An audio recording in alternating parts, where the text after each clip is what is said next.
સુરત મહાનગરપાલિકામાં ભાજપનું શાસન છે, ત્યારે ભાજપના કોર્પોરેટર કરતાં પણ તેમના પરિવારના સભ્યોમાં વધારે પાવર આવી ગયો હોય તેવું સામે આવ્યું છે.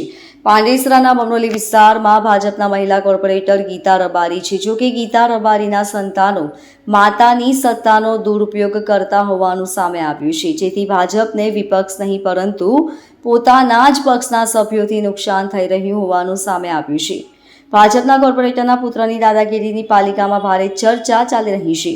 પાલિકાની ટીમ ગેરકાયદેસર બાંધકામ તોડવા ગઈ હતી. આ દરમિયાન ડિમોલિશન અટકાવવા માટે થઈને ટીમને ઓળખાણ આપીને ધમકાવવામાં આવી હતી.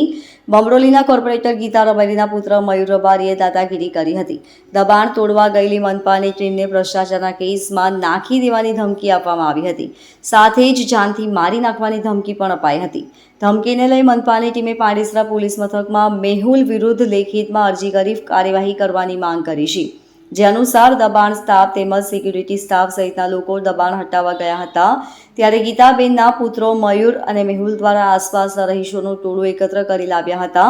બાદમાં સ્ટાફ સાથે ગેરવર્તન કરી પથ્થરમારો કરવાની તથા માર મારવાની ધમકી આપી ફરજમાં રૂકાવટ કરવાનો પ્રયાસ કર્યો હતો. સાથે જ ટેલિફોનિક રેકોર્ડિંગ કરવામાં આવ્યું હતું. આ અંગે પાલિકાના કર્મચારીઓ દ્વારા પોલીસમાં ફરિયાદ આપવામાં આવી છે. Bureau report LK star news, Surat.